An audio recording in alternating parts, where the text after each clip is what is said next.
Hey everybody, Will here from 1459 Studios. Welcome back for part 2 of Will's ridiculous guitar collection. And I'll take guitars that you would never expect to see in Will's collection for $500, Alex. For the kids that don't understand that joke, sorry. This is a 2012 Rickenbacker 620. So this is one of the newest guitars in my collection. So, quick story. I will buy estate sales from people fairly regularly to acquire a couple pieces of gear for the studio, stuff that I'll use, and then I'll put some sweat equity into it and probably sell some gear, maybe make a couple of bucks, that kind of thing.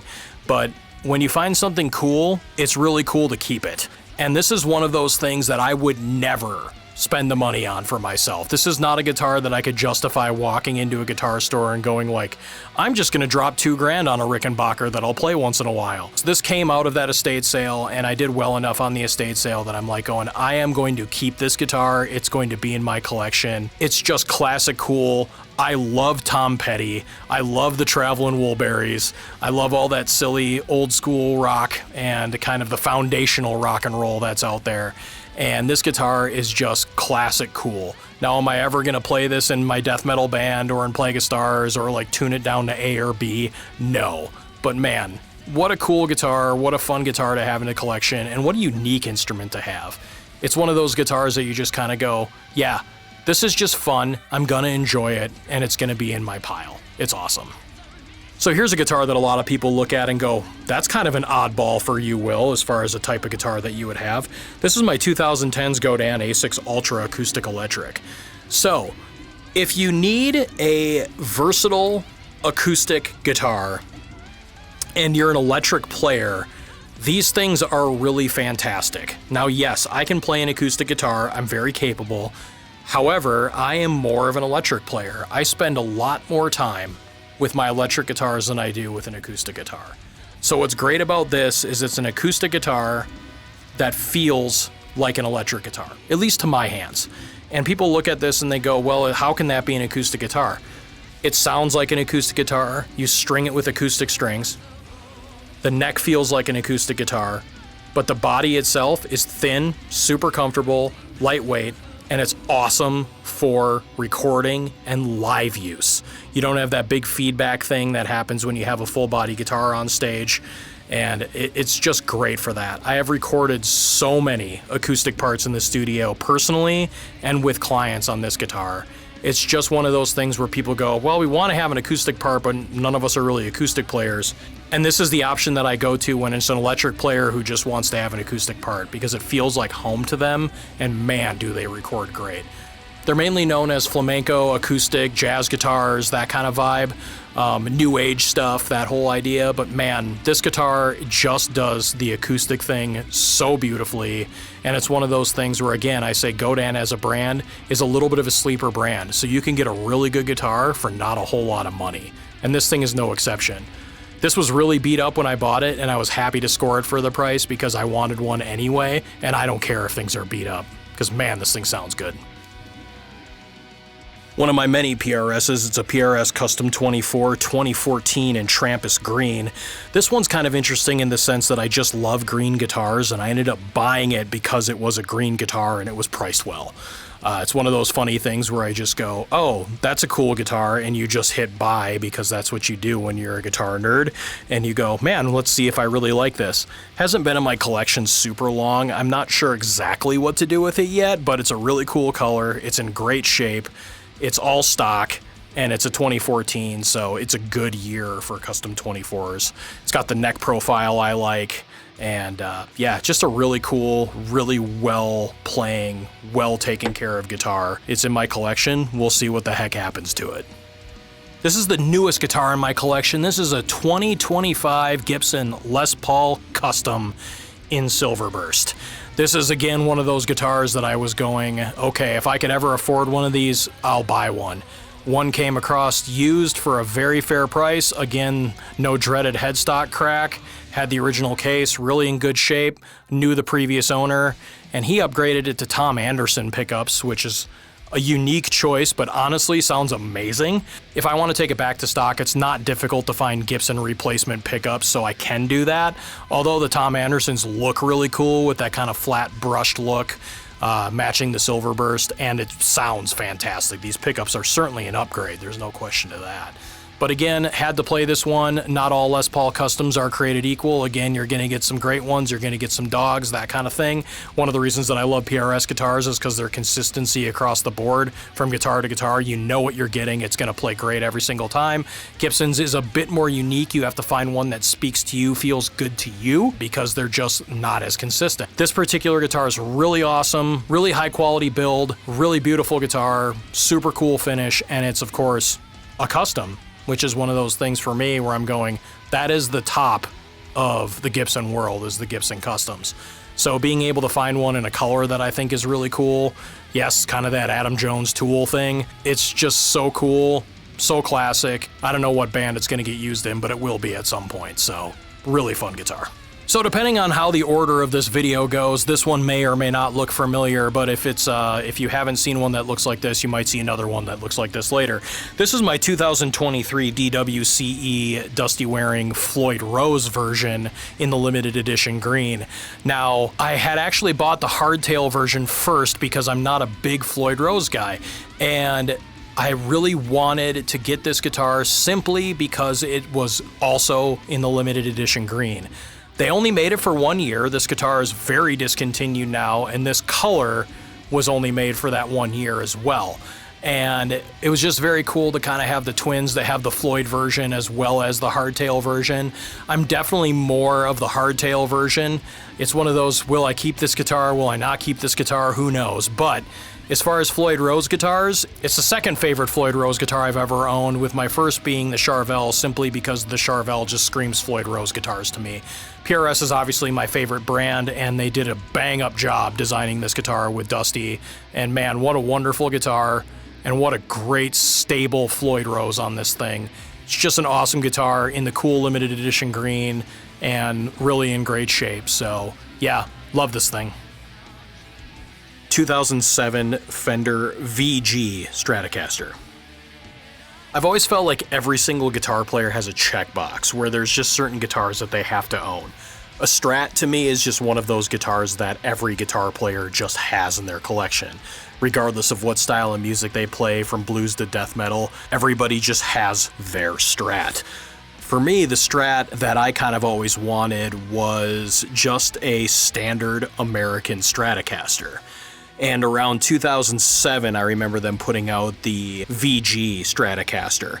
Was not a very popular guitar at the time that it was released, simply because at the time American Strats were about $1,000 and these were like 16, 17. So it was an American Stratocaster essentially with an extra Roland GK3 pickup and some cool things built into it. As a studio rat, I thought it was cool. I could jump from humbucker style guitar to Telecaster to Stratocaster to 12-string to acoustic emulator, and then I had some oddballs to like nylon, different tunings, a sitar setting, that kind of thing. And if I didn't want to use those things, I could just turn them off and it was an American Strat. And I always thought that that was a cool thing. And after they went off the market when they got discontinued in 2009, for a little while they were selling for less than a typical American Strat. For whatever reason, just people didn't want the bells and whistle, even though you could literally just replace the pickguard and turn it into a standard American Strat. For me, when I was able to find one, Dave's Guitar Shop in my hometown La Crosse ended up buying a few of them, and it was just a really good price. I had some credit with them at the time, and I just wanted a Strat for the studio. And the fact that it was a cool silver just made me want to really kind of go after it. It has probably been used on more recordings than any other guitar that I own, in the sense that clients have used it, I've used it. The most common one that comes to my mind was the Plague of Stars song we did the Judas Priest cover. Literally every single guitar track on that is done on this guitar, and that was pretty cool just because of all the different sonic differences. But anyway, that's the 2007 VG Stratocaster. I absolutely love this thing. You can't touch these VGs anymore for less than $1,200. It's pretty crazy, like how they went from nobody wanting them to people going, oh wait, these are kind of cool. So if you've watched this video, this one may look familiar. This is another 2006 Custom 24 in emerald green. I have Dr. Matthias, which was my number one, and I decided a couple of years ago that I wanted to try and find another emerald green custom 24 from roughly the same era. Oddly enough, I found another 2006, and by the serial numbers, they're separated by about a month in the production line. So this one's not a 10 top. Again, I don't really care about the cosmetics of things. I just care about it being a nice guitar. And this is just another special guitar. It's one of those guitars that I can pick up and go, oh look, this is familiar. The reason that I wanted to have a matching guitar, or a twin if you will, is for Plague of Stars we use 2 tunings. So I could effectively do the 2 tunings by picking up the 2 guitars and have the audience be none the wiser per se. And or myself just feel at home being able to kind of go back and forth between the 2 guitars. It's really fun to have these guitars at shows and go, all right, I'm gonna play these songs on this guitar because of the tuning, and then I'm gonna play the rest of the songs on this other guitar because of the tuning, and have it essentially feel like the same guitar. The only difference on this one versus Dr. Matthias, my number one, is instead of the 5-way rotary, it has a 3-way toggle. And a lot of people are anti-rotary switch in the PRS world. A lot of people think that it's essential in order to be a PRS. To me, it's very much one of those things where all the different tonality options are more of a recording tool than a live tool. I'm not going to speak for anybody else, but being a metal guy, I'm pretty much a leave it on the bridge all the time guitar player. Occasionally I'll go to the neck pickup for some clean parts or a lead or something of that nature. I don't really do a ton of pickup switching live, but in a recording situation, it's really nice to have those options. So in that case, I would go more to the rotary switch just to have the options available from a tonal spectrum. But this particular guitar still sounds awesome, and it's nice to be able to toggle quickly up to that neck pickup for those sections. So yeah, I have 2 2006 custom 24s because I'm lucky and I'm a nerd. This is another special guitar in my collection. This is a custom 24 from 2018. I ended up buying this one when I went down to Dave's Guitar Shop one weekend simply because I was looking for a different guitar. I was looking for a new guitar for my death metal band at the time, Coffin Rights, and I just wanted to have a guitar that was situated for that band. We were playing in B standard and drop A as our tunings, and my other band, Plague of Stars, was using drop B and C standard, so I needed to have a completely separate instrument. And of course, having a flamed top, blacked out PRS Custom 24 just said death metal all over it. And I just loved the guitar. A lot like my 2006, this one's really stable. It doesn't do a whole lot of moving. It's just one of those special guitars. It's lived its entire life in low tunings, and it's just able to understand what I'm trying to pull out of it when I'm doing the sub stuff, so like B and lower. My current band, Caustic Abyss, is in B standard pretty much all the time, and this guitar has become my number one for that band. This guitar was the guitar that I used throughout the entire existence of the band Coffin Rights, and with Caustic Abyss continuing with several of the same members and a lot of friends from that era of the band, it just felt like this should be a guitar that continued with that. It's a guitar that speaks to me. It's one of those it's gonna die with me guitars. I absolutely just love it. That particular era of custom 24s was also pretty special for whatever reason. And yeah, the quality on it is just fantastic. Top-notch guitar. Definitely my number one for Caustic Abyss, in my top 5 in my collection, if not my number 3 in my favorite guitars I've ever owned. But, you know, it depends on the day which ones fall into the 2, 3, 4, 5 positions. The number 1 typically stays the same. But this is one of my favorite guitars and has definitely been a top gigging guitar for my life in the last 5 years or so. The 2000s Yamaha BB 5-string bass. So this was my lone bass at the studio for a very long time, simply because I am a guitar player. Sure, I've played bass on a lot of records and, you know, filled in low end where I needed to when bands didn't have bass players, or it was solo projects or projects that I was helping produce or whatever it may be. But this particular bass is extremely special to me. For those of you who have never met him, I was very close with the musician Adam Sagan. We worked together. We actually had him at the rehearsal space here for a really long time. Always tried to be in a band, just never worked out. But Adam played in a bunch of different bands, most notably Into Eternity and Witherfall. He sadly passed away at 36 years old from leukemia.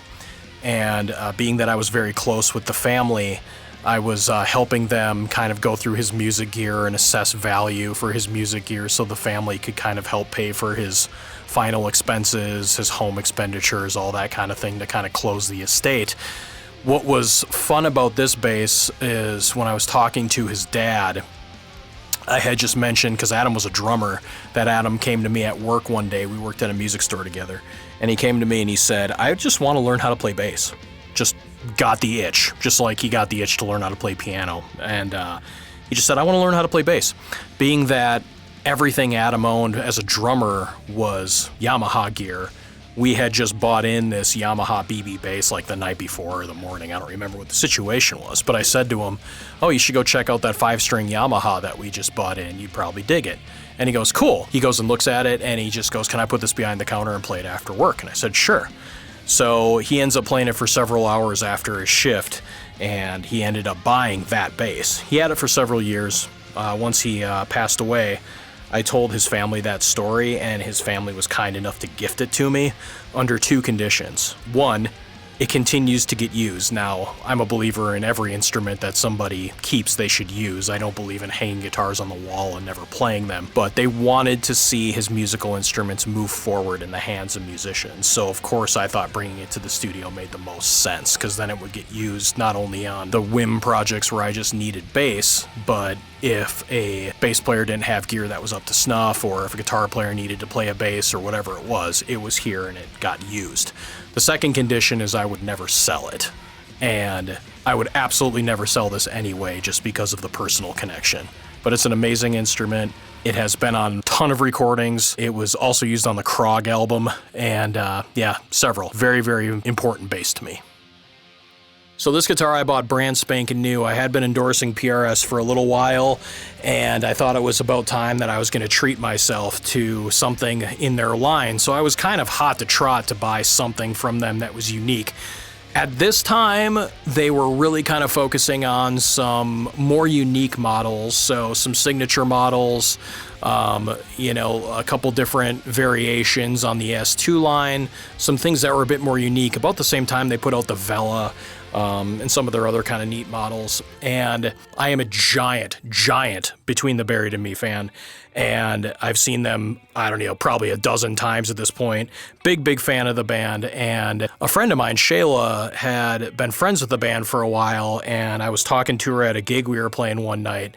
And they were talking about the new Dusty Waring DWCE Floyd Rose model that had come out. And I just was like, oh man, I'd love to buy one of these things, but it's just, I'm not a Floyd guy. I own guitars with Floyds, but it's just not a guitar that I'm super into as far as having guitars with Floyds. Like I said, I have some with Floyds, but it's just not something that I could justify at the time of my guitar collection. I didn't need a bunch of guitars with Floyds. And I just said, yeah, it'd be really cool if you made a hardtail version of this guitar, and I would buy it right away. So she ended up texting Dusty, just kind of like mentioning that to him at the gig, and his response was, just wait.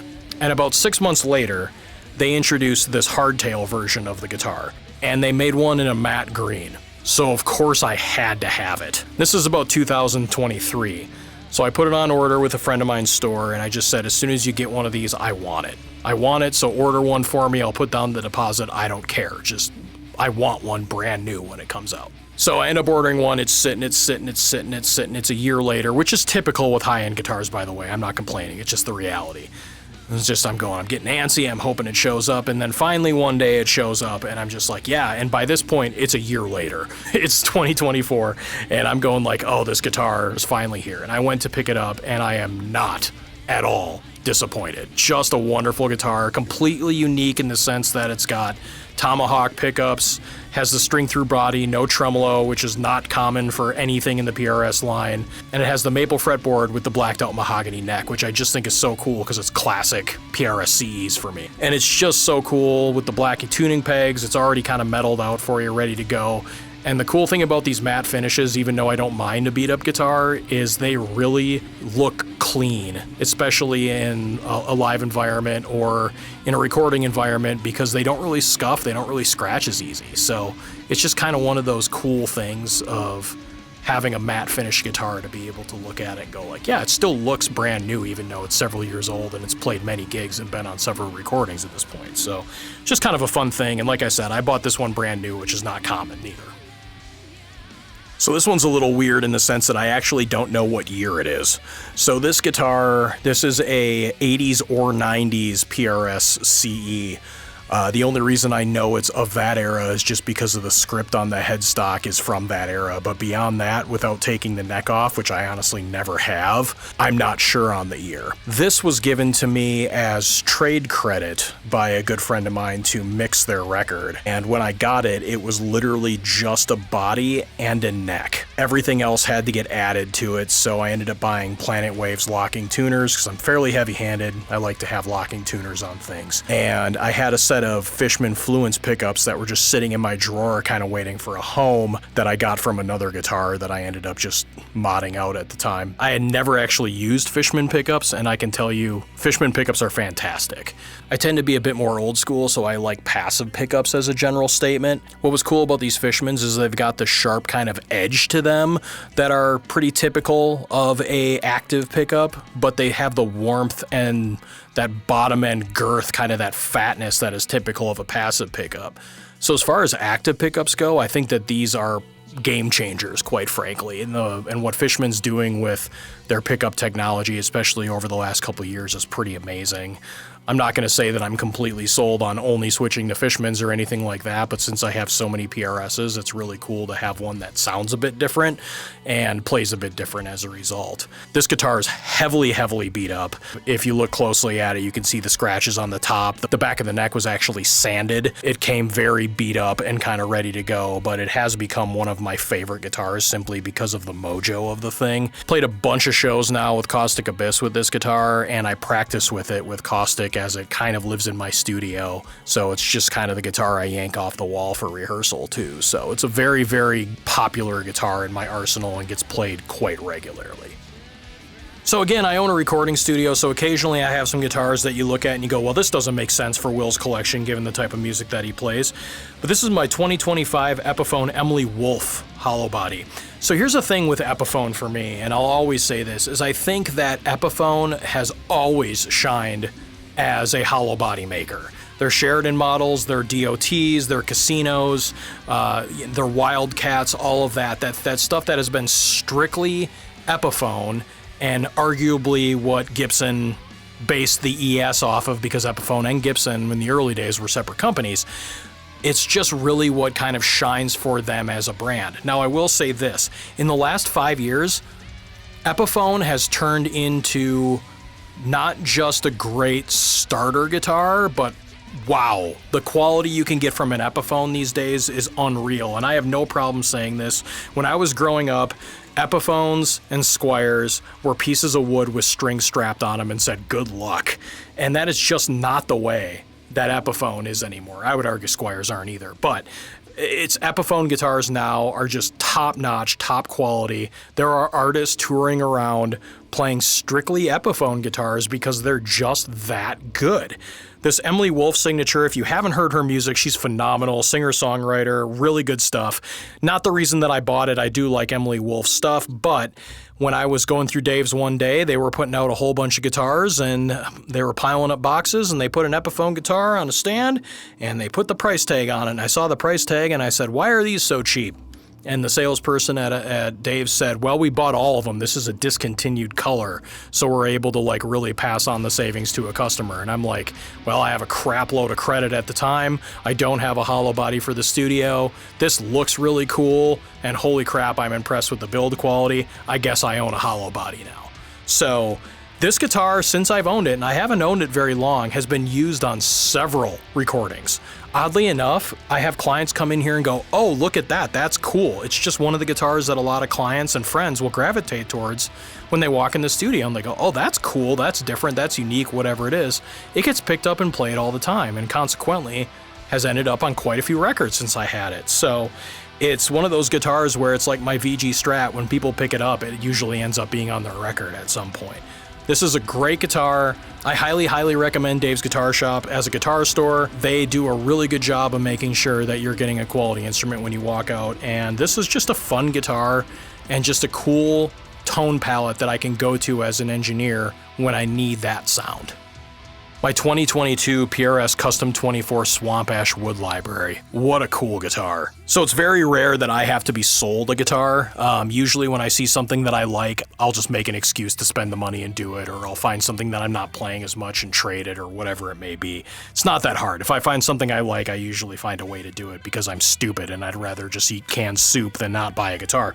So this particular guitar was quite fun because my friend Raina, who works at Dave's Guitar Shop down in my hometown of La Crosse, she called me and she goes, "Will, I have a guitar that you're going to want to buy." And I'm going like, "Okay, I'm interested." She goes, "It's a green guitar." Well, right color. Okay, cool. It's a 2022. Okay, cool. It's got a maple neck. Well, that's kind of unique for a PRS. And it's a wood library. I'm like, "Nope, I'm out." So basically I said, "I'm out on this guitar. I can't afford a wood library, even though it sounds really cool." And she goes, "No, it's used." And I'm like, "Well, used is still going to be crazy." And she told me the price, and I'm like, "Oh, I don't know. For that price, maybe I can justify it." So she put it aside for me. I looked at my collection at the time, decided to sell a few of them towards it, had some credit down there, and I just basically said, "Screw it, I'm going to buy it. It's really cool." And it's really unique. So the wood library stuff is kind of one-off guitars. They're, master built by the folks in Maryland, and they're never a production line model or color or pickup selection or neck width or choices like that. So it just was kind of one of those unique instruments where I'm going, yeah, this is probably going to be one of very few of these, if not the only one that exists like that, and I get to own it. And whoever owned it previously probably hung it on a wall and never played it, because when I got this guitar, it was literally brand new. It had tags on it still. I don't think it ever got played. And I was able to buy a wood library for a fraction of the price because somebody decided they were going to buy a guitar and then never play it. So whoever bought this and then decided to sell it back to Dave's, hey, thanks. I really like this guitar and I plan on beating it up for the next 20 years. How about my 2010 7-string, my blue-green SE here? Now, this guitar is unique in the sense that I don't own another 7-string. I decided one day that I should probably have a 7-string for the studio. At the time, I was recording a bunch of slam bands and everybody was playing 7 and 8-string guitars, and I'm like, well, maybe I should just have a 7-string for the studio, and let's face it, it was an excuse to buy another guitar. Now, mind you, as I'm not a 7-string guy, I just kind of said, well, I'm going to look for PRSs, and I know they made very, very few models, and an SE kind of seemed like the best choice. So I started hunting around used, and I was able to find one that was already kind of modded and ready to go. Had Godot locking tuners on it, had the Nazgul and the Sentient 7-string pickups already installed, had an upgraded bridge system already installed. It just was ready to go. And I'm like, that's awesome. And then I look at the price tag and I went, oh man, this store is dumb. So I bought that thing real cheap. It easily had enough parts in it to cover what I paid for it. So if I gutted the guitar, I could probably double my money. Now, I'm not going to, but it's a really fun guitar. I've used it on a couple recordings. I've used it to write. I've used it for a couple rehearsals. Again, not a huge 7-string guy, but having a 7-string at the studio is a good thing. It's one of those things where I just sit here and I go like, man, if a band needs a good 7-string, now I have one and I can help them out. And this thing sounds awesome. It looks cool. It's another PRS and I have a 7-string. Win all the way around. So what'd you think? You made it all the way to the end. Do you have a favorite guitar, one that you thought was really cool? Comment below and let us know. Don't forget to like and subscribe.